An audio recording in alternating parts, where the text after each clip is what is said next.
since the last seminar, a whole bunch of things have happened, most of which positive, but not all positive, vis-a-vis QLA, and I'm still working on 3 possible documentaries. They're not working, contemplating 3 documentaries, 2 books, a whole bunch of shit, and that's why, not shit. When I say shit, I mean stuff. That precludes me from announcing or planning seminars for next year. It still hasn't changed. Plus, I want to leave myself open for President Trump's next term, which is actually in 2021 it starts, so it wouldn't affect 2020, but if in fact I do get called, a whole bunch of things I'll have to do between now and 2021, so that's why I'm leaving 2020 open. As I said last night, irrespective of whether you follow the 7 steps in detail or not, your lives have changed forever. A couple of you that I talked to yesterday, I won't say you were in awe, but that's better. I can't think of a better word. An awe, not of just me, but of the estate, because most people don't live like this.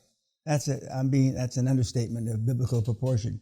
In fact, very few live like this, and even my own neighbors that have estates this big, the wallpaper's fucking falling down, the carpets are all frayed, they don't have butlers running around, etc. Because they're almost as broke as you, if you can imagine. Just imagine on your pittance that you make trying to support a fucking 40,000 square foot house. Gardeners, well, they don't have gardeners because the grass is up to here. But just imagine, it's $10 an hour to heat this cocksucker. $10 an hour, $240 every fucking day. Every day, just to heat it. And that's if it doesn't get super cold, when you got to really put it on the blasters because the heat is very inefficient for a house like this. But these estates, 25, 30 years ago, Lloyd's of London, which is the premier insurance company, so to speak, that the Brits used to insure their shipping and et cetera around the world from centuries ago, said that this is one of the most well-appointed houses in Britain, which I'm sure it is.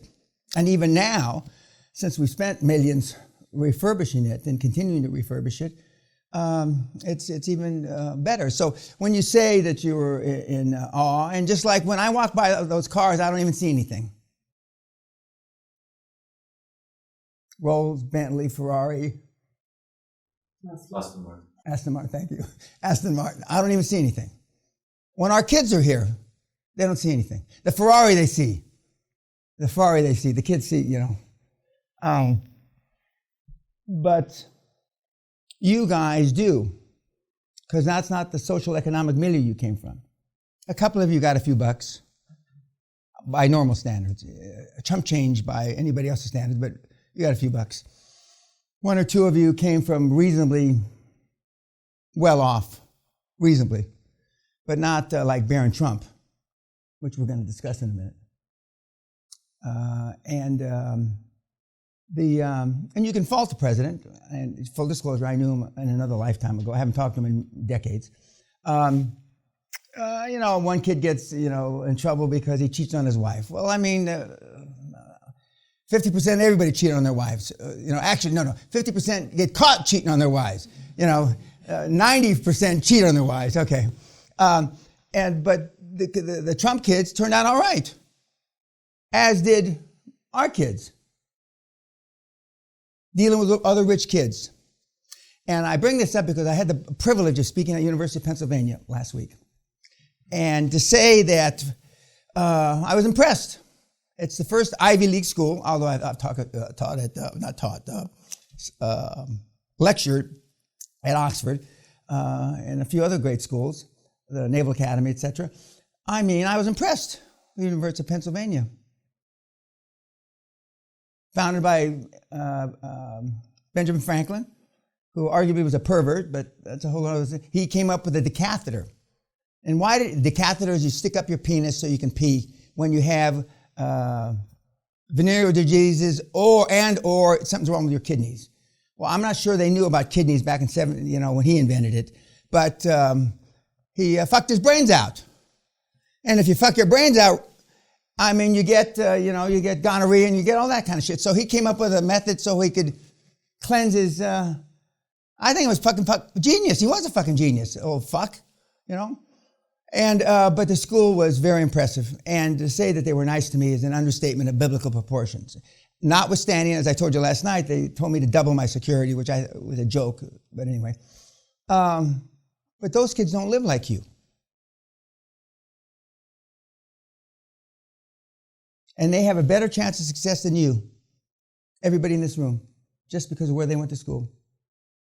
They don't call them Rolodexes anymore. They call them, what's the equivalent of a Rolodex in today's computer world? Contacts? Yeah. Well, okay. They have a contact list that goes back, although they're the only two presidents, Harrison and Trump. But I got to poke fun at Elon Musk, who went there, and I had a field day. But they don't come from the same world that you do. So some of the kids that have come, like we had a University of Columbia, or Columbia University from New York City at the last seminar. He's got a Rolodex. He happens to also be a vet. And the reason I was there is because of James Goins, who's from Bumfuck, USA, signed his name with an X, which is a slight exaggeration. He's graduating from there, that I met 4 or 5 years ago. And I told him that the best route for a black guy from Bumfuck, Mississippi, Bumfuck, USA, wherever he came from, with a sordid, terrible background as he had, other than being a vet, was to go to an Ivy League school. And he listened to me, unlike most of you aren't going to listen. And I already know who's not going to listen. That's the tragedy of this program. And based on your test results, which are, I say they're only 95% accurate. It's a lie. They're 99.5% accurate, but my lawyers tell me I got to say 95, otherwise I'm going to get sued.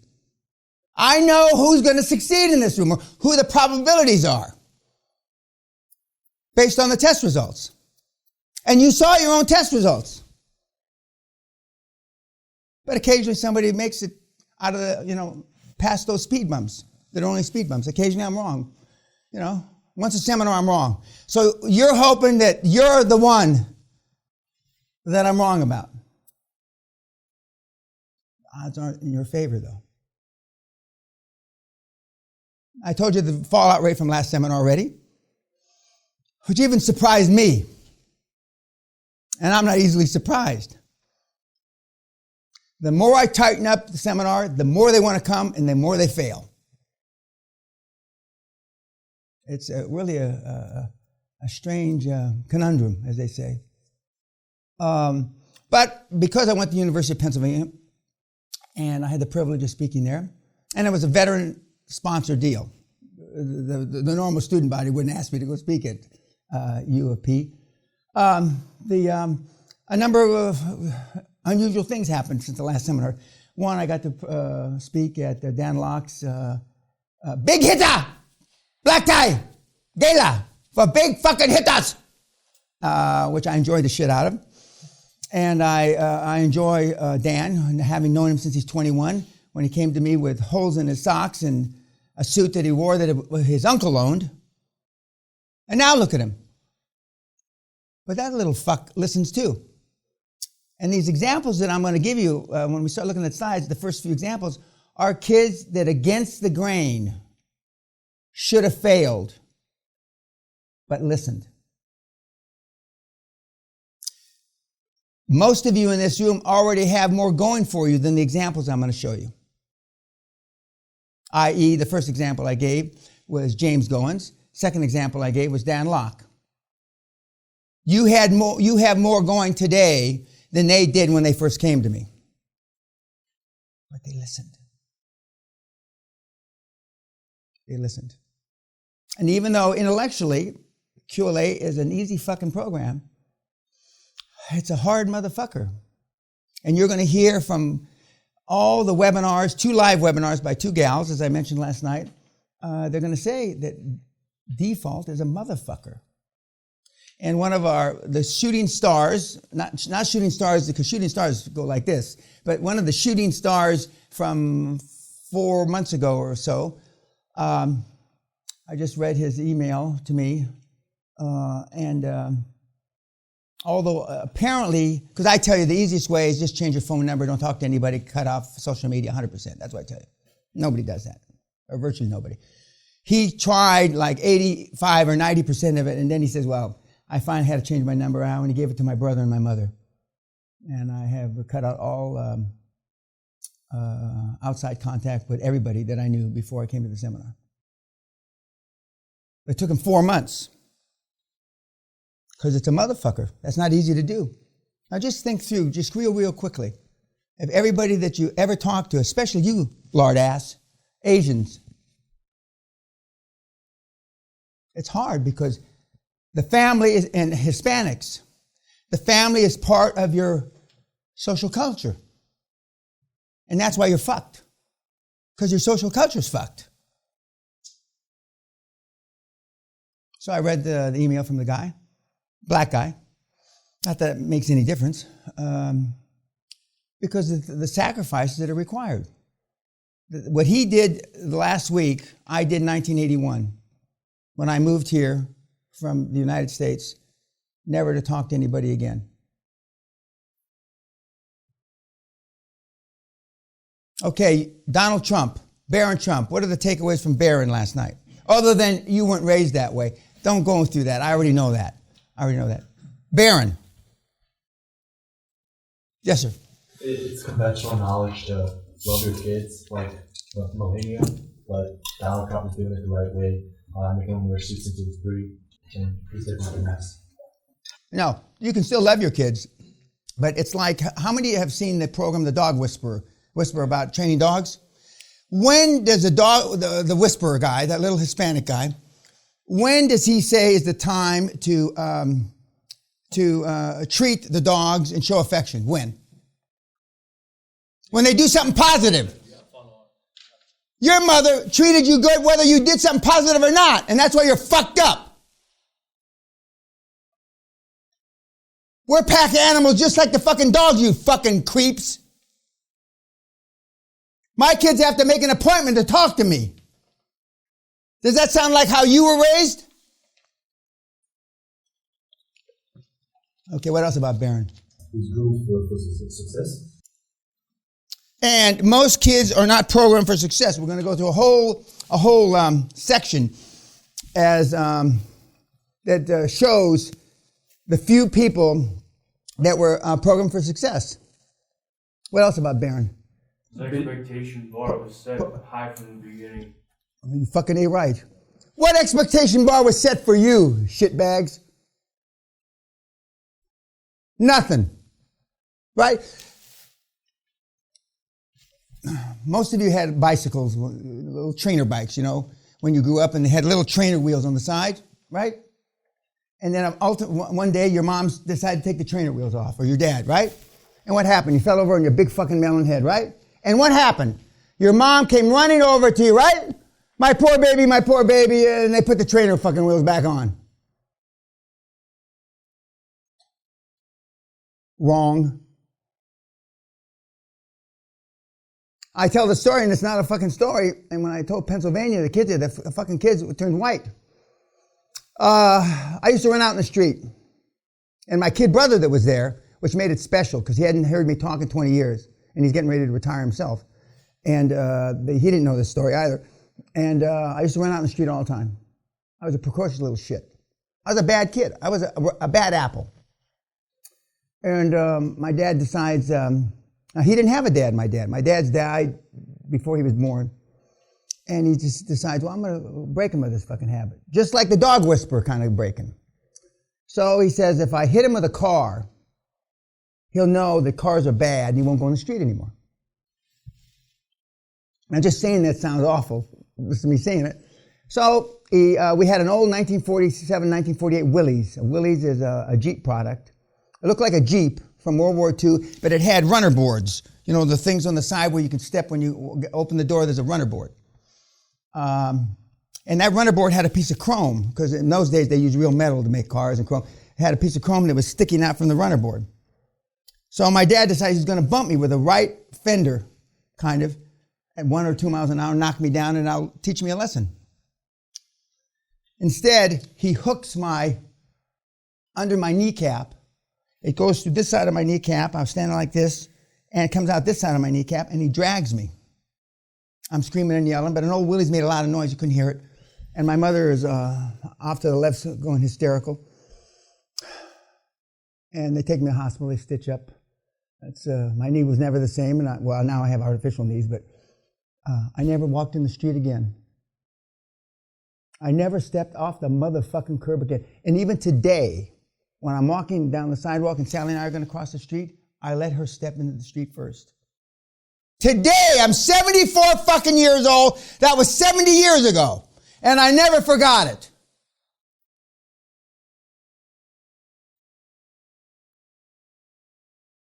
If you had more of the dog whisperer training, Pavlov was right. The Russian scientist that you shock therapy, etc. Unfortunately, fear works. And love doesn't. What else about Barron? It's his birthright to be successful. And in my judgment, it's all of our birthrights, because this is the only quasi-religious thing I say, whoever put us here to be all we can be, not a fraction thereof. So it's all our birthrights. Although I told the kids from Nepal, they have no chance. They don't unless they leave Nepal. And it's almost not impossible, but almost impossible to leave Nepal. Because they put a restraint on brain drain. Because that's the only future they have. Because only so many people come there to see fucking Kathmandu and the Yak and Yeti hotel, famous hotel, and Everest. Okay. You saw, in addition to Trump, you saw... Mike Tyson. Yeah, Tyson, Michael. Everybody's got a plan to smack him in the face. What are the takeaways about the Mike Tyson short film? Cold-blooded discipline.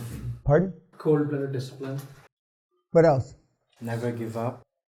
As soon as he met his mentor, his life was changed forever. His mentor had the vision for him. He didn't have the vision. A lot of you, when I asked you what your goals were, and you put down horse shit, and but there's a reason I ask you all those questions. Just like there's a reason I'm going to read your homework at lunchtime today, although sometimes I fall asleep reading it because it's so horse shit. PC, political correct horse shit. You're so trained, or brainwashed is a better word, how to answer shit. You don't know how to answer things candidly or honestly anymore. Even though nobody else is going to read this. You're so programmed. Okay, back to Tyson. He wasn't programmed for success up until he met Cuss.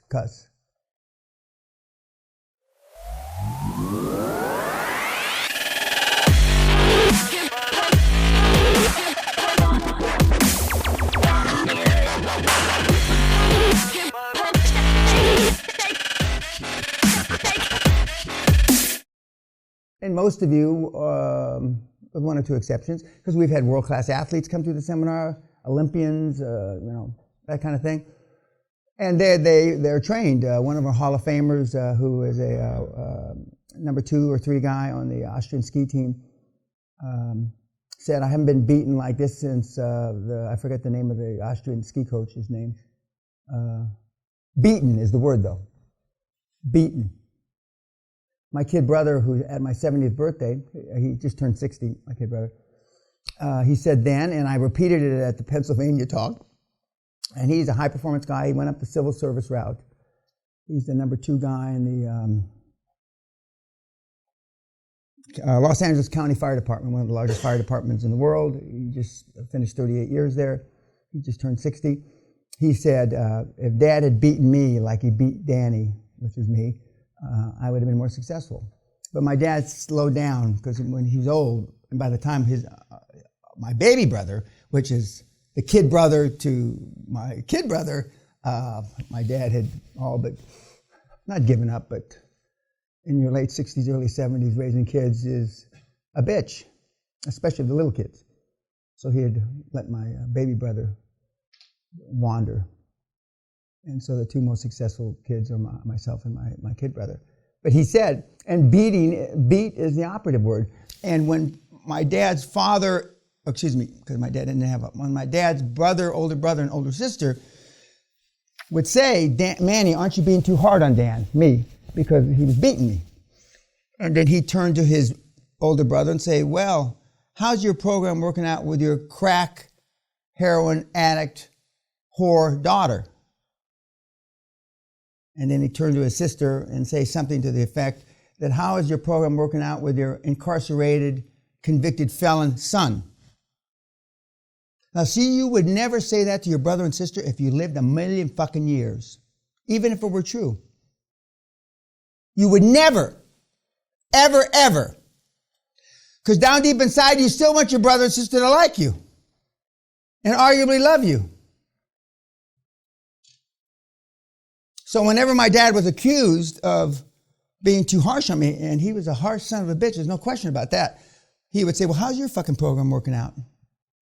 And he doesn't even have to ask you how your program is working out with your kid, because very few kids, when I became an adult, so to speak, were more successful than I was. My dad only had one goal for me: keep me alive till I reach the age of reason. The last time I got arrested, I was 32 and a half, and it was for assault with a deadly weapon on a policeman. So it took me a while to grow up. I used to think I was bad motherfucker. Well, I was a bad motherfucker, but I wasn't that bad. But okay, what else about Tyson? Yes, sir. Confidence is key in achievement. An achievement. Well, confidence is everything.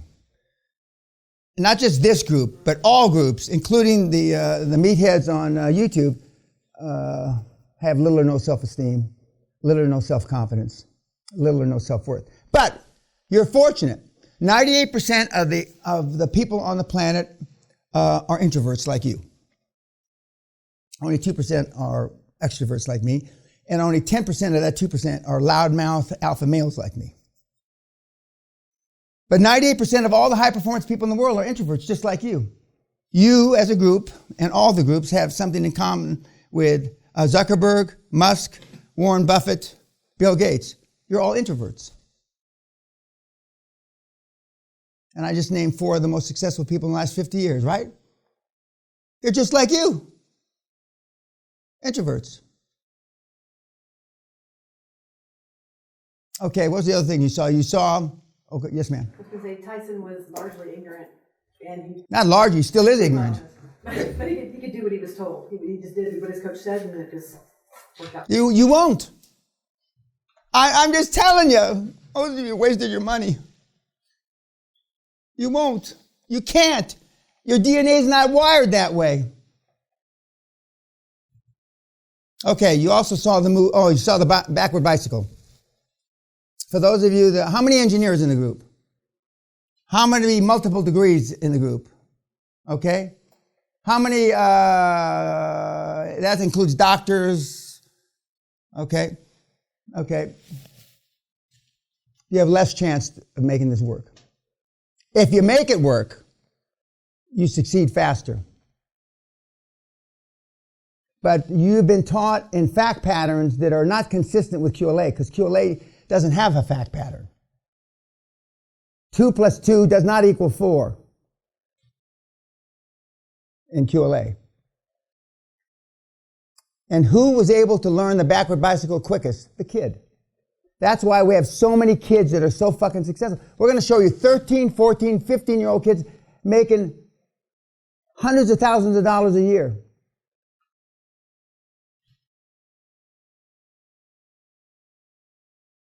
Take away about the bike. You can learn. Relearn. I never got to, I had the bike here. I could never do it. And I never would spend enough time to do it. I'm sure that if I spend weeks or months, I could, but so what? I got the point. And that's another thing that differentiates high-performance people. We get it quicker. We don't have to ultimately figure it out. Because ultimately figuring out, spreadsheeting it, so to speak, or in the old days, Lotus 1, 2, 3, in the old days, is procrastination. It's procrastination. Remember I told you about lifting weights in the gym. You're pretending. None of you are going to be Schwarzfucker in your lifetime. I do not know one billionaire that's got 4 or 5% body fat. Let's flip it the other way. In the history of, well, this is a Trumpism. I exaggerate like the president. In the history of the planet, there's never been a billionaire 4 or 5% body fat guy. Never. What does that tell you? Success leaves clues.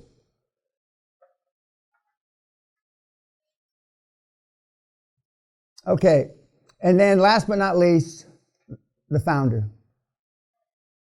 The story, the life and legend of one of the most miserable human beings that ever walked the planet, Kroc, Mr. Kroc, the founder of McDonald's, the Golden Arches.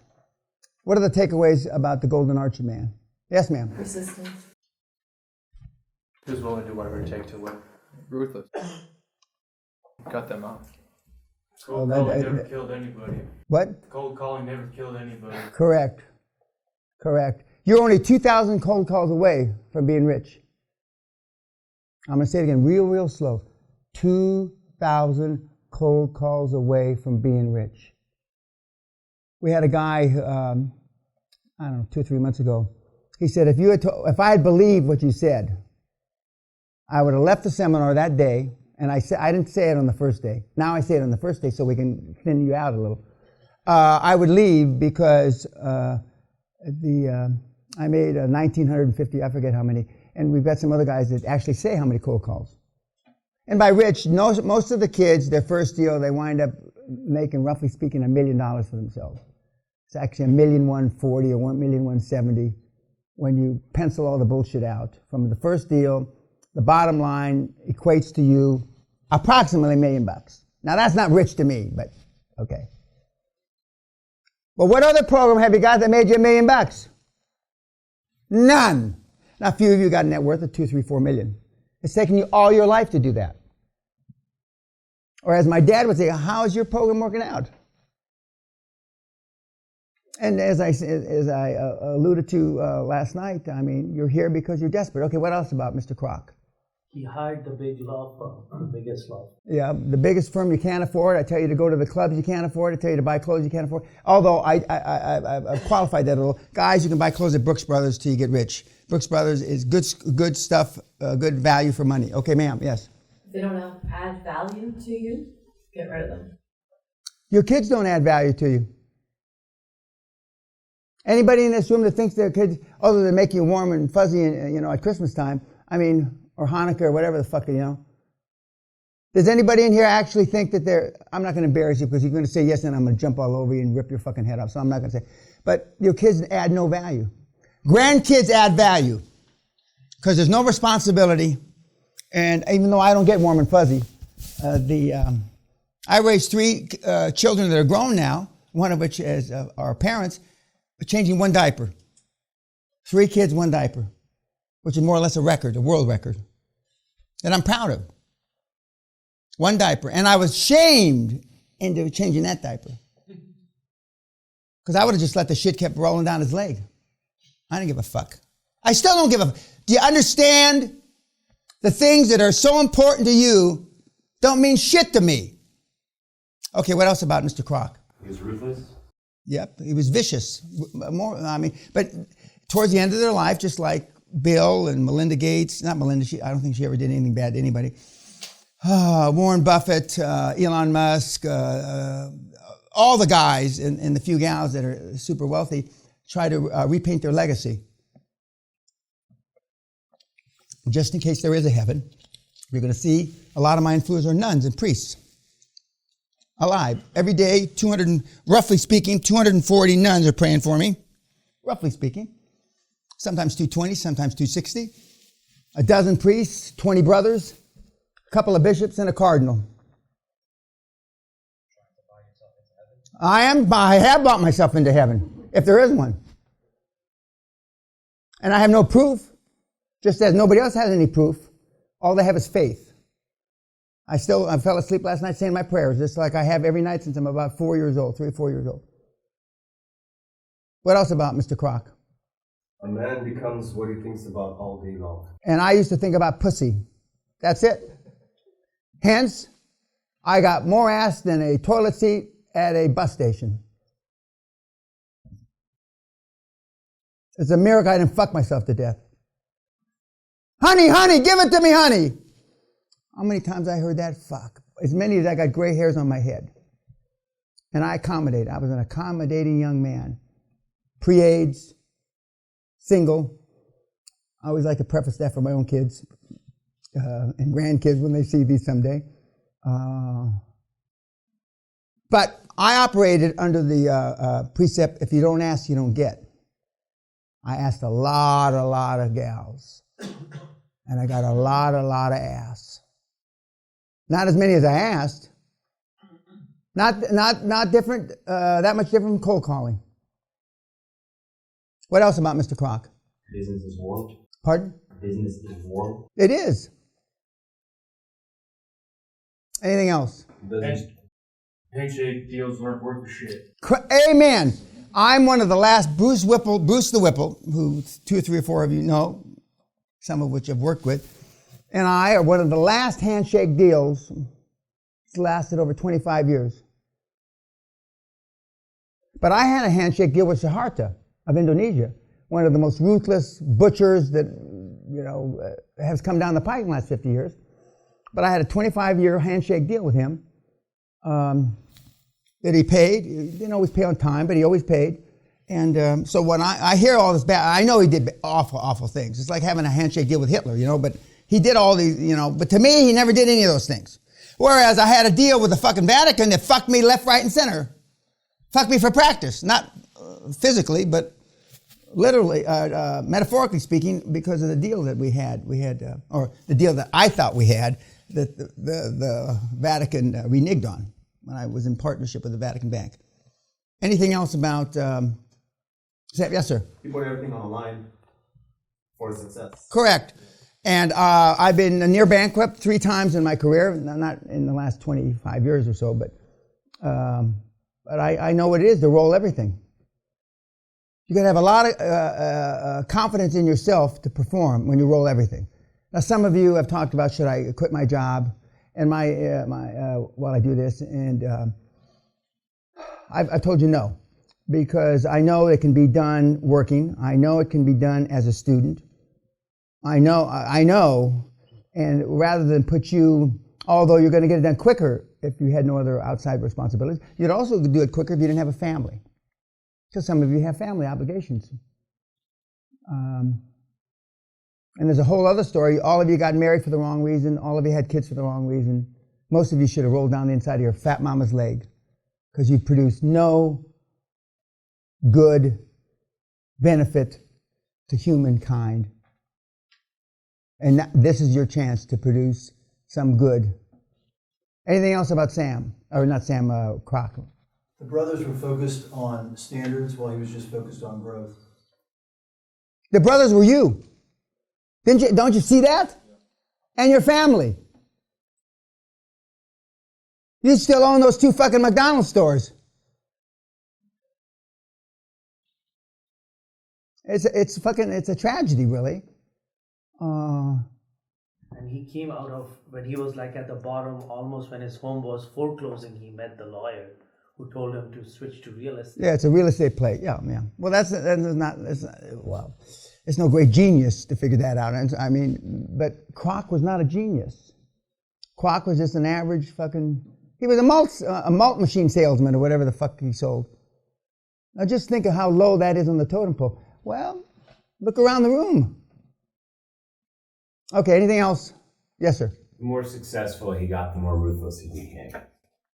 Thank you. I was going to say that in the close.